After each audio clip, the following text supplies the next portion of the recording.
Agar suatu tumbuhan dapat terus dilihat keberadaannya, maka pengawetan tumbuhan menjadi alternatif cara untuk melindungi keberadaan tumbuhan. Salah satu pengawetan tumbuhan yaitu dengan cara herbarium. Herbarium adalah koleksi spesimen yang telah dikeringkan atau diawetkan yang biasanya telah disusun berdasarkan sistem klasifikasi. Herbarium ada dua, yaitu herbarium basah dan herbarium kering. Yang pertama, herbarium basah.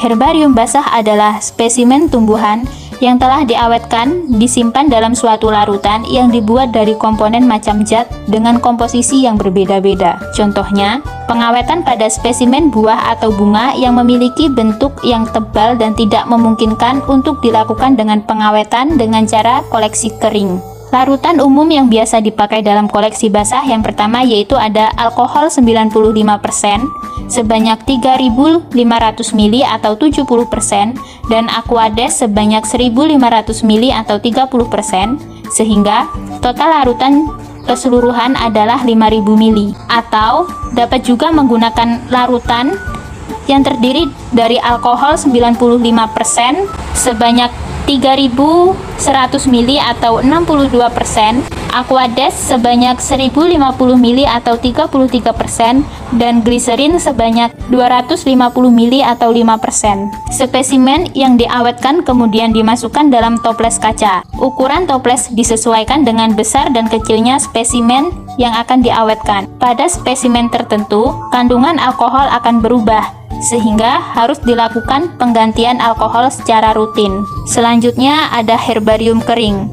Herbarium kering adalah awetan yang dibuat dengan cara pengeringan, namun tetap terlihat ciri-ciri morfologinya, sehingga masih bisa diamati dan masih bisa dijadikan sebagai perbandingan pada saat determinasi selanjutnya. Pada kesempatan kali ini, kami dari kelompok 1 kelas D Pendidikan Biologi semester 4 akan melakukan praktikum mengenai cara pembuatan dari herbarium basah dan juga herbarium kering. Nah, di sini kami membuat herbarium kering menggunakan tumbuhan paku dari divisi Pteridophyta. Tumbuhan paku Pteridophyta adalah kelompok tumbuhan yang tubuhnya sudah berbentuk kormus atau sudah memiliki akar, batang, dan juga daun sejati. Klasifikasi dari tumbuhan paku yaitu Kingdom Plantae, subkingdom Tracheobionta, divisi Pteridophyta, kelas Pteridopsida, subkelas Polypodidae, ordo Polypodiales, famili Dryopteridaceae, genus Neprolepis, spesies Neprolepis biserata. Alat dan bahan yang digunakan untuk membuat herbarium kering antara lain kardus, koran, tumpukan buku, tisu, gunting, isolatif transparan, spesimen tumbuhan paku, alkohol 70%, styrofoam, plastik mika, dan etiket klasifikasi dan bagian tumbuhan. Langkah pertama, carilah tumbuhan yang akan dijadikan herbarium dengan catatan organ akar, batang, daun lengkap. Kemudian, bersihkan tumbuhan dari tanah dan kotoran yang menempel, dan pastikan tumbuhan telah bersih. Siapkan koran dan kardus dengan ukuran panjang lebarnya lebih dari ukuran tumbuhan. Selanjutnya, semprot tumbuhan dengan alkohol 70%. Letakkan tumbuhan pada koran dan tatalah tumbuhan sedemikian rupa dengan menggunakan solasi atau solatip agar tumbuhan tidak bergeser. Selanjutnya, tindilah kardus dan koran yang telah berisi spesimen tersebut dengan tumpukan buku selama 3 minggu. Siapkan styrofoam dan kertas putih sebagai hardcover. Kemudian, tempelkan herbarium kering yang telah disimpan dengan menggunakan isolatif transparan agar tumbuhan tidak bergeser. Lalu, buat judul herbarium dan berikan keterangan yang akan memperjelas bagian-bagian tumbuhan serta etiket yang berisi klasifikasi dan bungkus spesimen tumbuhan dengan plastik transparan.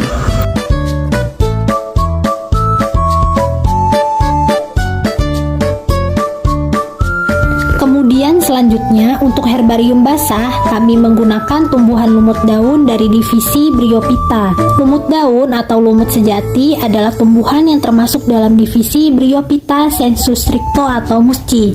Tumbuhan lumut merupakan tumbuhan tidak berpembuluh dan juga tumbuhan berspora.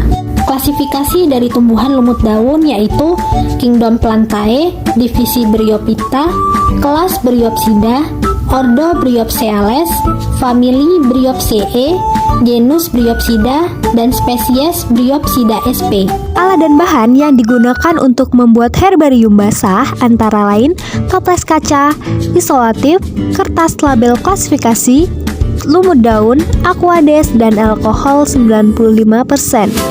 Langkah yang pertama, cuci bersih lumut daun dengan air yang mengalir. Hal ini bertujuan untuk memisahkan tanah dengan rizoid tumbuhan lumut. Selanjutnya, masukkan lumut ke dalam toples. Kemudian, campurkan alkohol dengan aquades.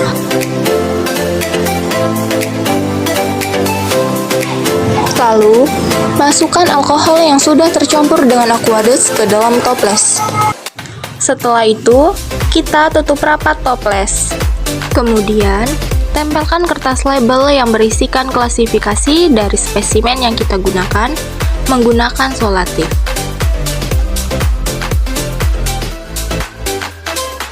Dan toples herbarium basah ini siap kita simpan. Untuk mendapatkan hasilnya, kita cukup menunggu seminggu atau 2 minggu saja. Demikian yang dapat kami sampaikan, semoga bermanfaat. Terima kasih. Salam lestari, salam konservasi.